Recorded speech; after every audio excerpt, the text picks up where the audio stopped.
Shalom, selamat pagi Bapak Ibu yang diberkati oleh Tuhan. Saat ini kita sedang merayakan ibadah Jumat Agung, Bapak Ibu Saudara. Ketika kita merayakan ibadah Jumat Agung, pasti kita mengingat penderitaan, kesengsaraan yang telah dialami oleh Tuhan Yesus. Dan ini tidak pernah lepas dari pemahaman kita sebagai orang yang percaya kepada Tuhan. Dan ini harus kita tanamkan di dalam hati kita, bahwa Tuhan Yesus telah mati untuk saya dan Bapak Ibu. Oleh karena kenapa? Karena kita adalah orang yang berdosa, Bapak Ibu Saudara. Dalam Injil Lukas pasal yang ke-23, ayat yang ke-33 sampai dengan ayat yang ke-42, Bapak Ibu diberkati oleh Tuhan Yesus Kristus. Ini adalah berbicara bagaimana Yesus menderita, Bapak Ibu. Menderita di atas kayu salib. Di atas kayu salib itu di sebelah kanan dan kirinya ada dua orang penjahat, Bapak Ibu Saudara. Walaupun dua orang penjahat itu dihukum karena perbuatan mereka, tetapi Tuhan Yesus, dia dihukum bukan karena dia melakukan sebuah tindakan kesalahan yang besar seperti dua orang penjahat itu. Bapak Ibu diberkati oleh Tuhan Yesus Kristus. Di saat Tuhan Yesus sedang berada di atas kayu salib, dan di sana juga dia terus merasakan bagaimana manusia itu tidak sadar akan segala dosa yang dia lakukan. Bagaimana manusia itu tidak pernah mengakui dan introspeksi diri kalau dirinya itu sedang berada dalam hukuman dosa. Bapak Ibu diberkati oleh Tuhan Yesus Kristus. Penderitaan yang dialami oleh Tuhan Yesus melampaui segala penderitaan secara jasmani yang kita alami, Bapak Ibu. Di mana para pemimpin pada saat itu mengejeknya di ayat yang ke-35, Bapak Ibu Saudara. Di mana prajurit-prajurit Romawi mengolok-oloknya, Bapak Ibu. Selanjutnya bahkan salah seorang penjahat yang di sampingnya yang tersalib bersama dengan Yesus itu juga menghujat. Bayangkan Bapak Ibu Saudara diberkati. Orang yang tidak melakukan kesalahan, orang yang tidak terbukti melakukan kesalahan, tetapi dia mengalami segala macam cobaan, tantangan, penghinaan. Di atas kayu salib bukan tempat yang paling enak, Bapak Ibu Saudara. Di atas kayu salib dia merasakan penderitaan, kesakitan. Di atas kayu salib dia menanggung semua rasa malu. Tapi Bapak Ibu diberkati oleh Tuhan Yesus Kristus, ada sebuah penghiburan yang kita terima dari penyaliban, dari penderitaan yang dialami oleh Tuhan Yesus di atas kayu salib. Di mana Yesus sendiri adalah pribadi yang memegang kendali kehidupan. Dia Allah juga yang berkuasa dalam hidup kita.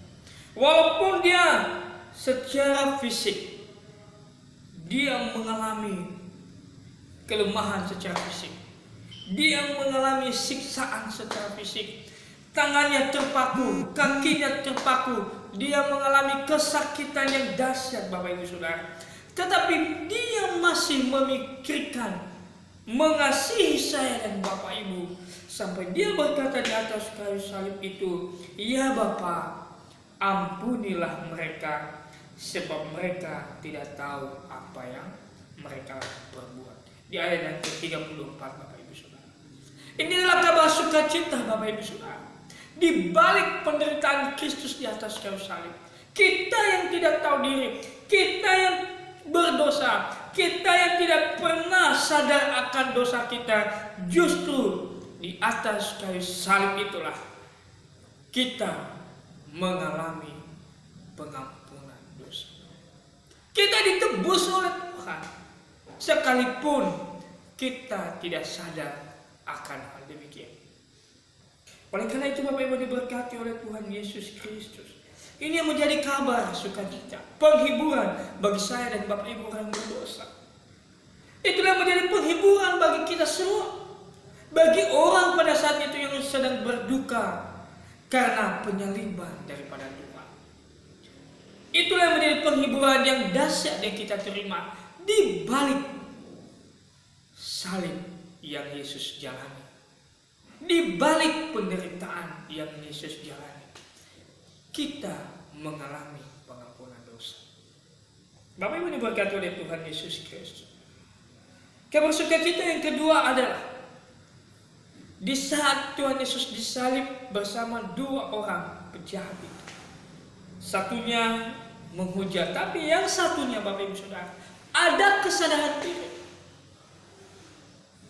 Dia tahu dirinya orang berdosa, tetapi dia mengakui Yesus di atas kayu salib sebagai Raja, sebagai Allah yang mampu mengampuni segala dosa. Bapak Ibu diberkati oleh Tuhan Yesus Kristus. Dia berkata kita memang layak dihukum, sebab kita menerima balasannya setimpal dengan perbuatan kita. Tetapi orang ini tidak berbuat sesuatu yang salah. Inilah kesadaran diri Bapak Ibu Saudara yang paling penting di dalam kehidupan kita. Sehingga dia berkata, Yesus, ingatlah akan aku apabila engkau datang sebagai Raja. Penjahat ini Bapak Ibu Saudara diberkati oleh Tuhan, dia percaya dan menaruh pengharapannya hanya kepada Yesus. Walaupun mereka sama-sama tersalib, tetapi dia menaruh pengharapannya kepada Yesus.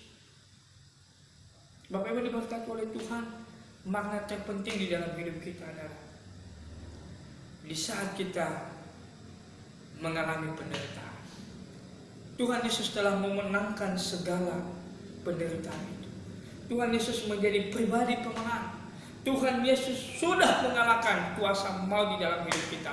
Seharusnya kita pun tetap menaruh harapan pada pribadi itu.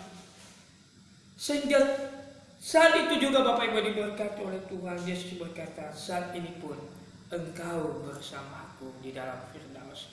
Ini kabar sukacita dan penghiburan Bapak Ibu Saudara. Artinya itulah penghiburan dari Bapa kepada anaknya, kepada kita sebagai pengikutnya, bahwa kematian daripada Yesus di atas kayu salib itu tidak sia-sia.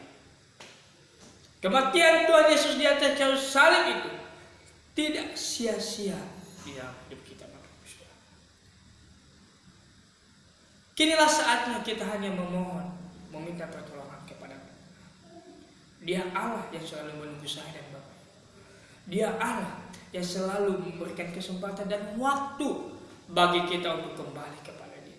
Jika seorang yang penjahat di atas kayu salib aja dia baru bertobat Bapak Ibu Saudara, detik-detik kematiannya Tuhan masih menerima dia. Apalagi kita yang masih sehat, apalagi kita yang masih ada waktu, apalagi kita yang masih melayani Dia.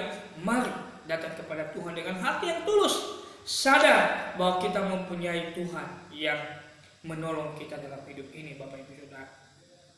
Adakah situasi yang lebih sulit yang kita alami seperti yang dialami oleh Yesus, penderitaan di atas kayu salib? Saya percaya tidak Bapak Ibu Saudara. Kita hanya mengalami penderitaan dalam penderitaan hidup karena kebutuhan hidup, karena masalah hidup ini.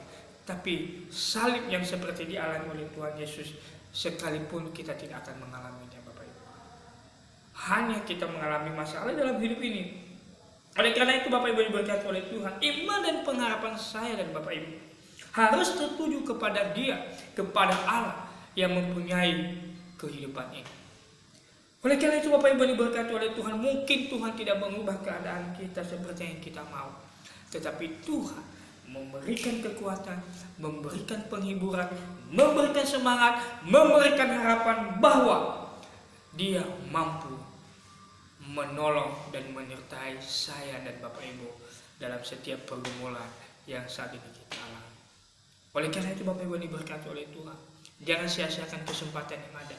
Jangan ragukan, jangan khawatir, datang kepada Tuhan. Saatnya ini adalah merenungkannya, mengevaluasi hidup, mari kita bertobat, dan mari kita kembali kepada Tuhan. Jangan lagi hidup seperti yang kita mau, tapi kita hidup apa yang Tuhan mau, apa yang Tuhan rindukan. Mari kita melakukannya, Bapak Ibu Saudara. Selamat Jumat Agung. Tuhan Yesus memberkati. Shalom. Mari kita berdoa. Terima kasih Tuhan. Hari ini kami boleh beribadah. Kami boleh merenungkan kesengsaraan-Mu dalam hidup kami. Tapi ada kemenangan, ada penghiburan bagi kami. Engkau mengampuni dosa kami. Yang kedua Tuhan, Engkau selalu memberikan kesempatan bagi kami saat ini agar kami boleh kembali kepada-Mu. Terima kasih Bapa di surga. Dalam nama Yesus kami berdoa. Amin. Selamat beraktivitas. Tuhan Yesus memberkati. Shalom.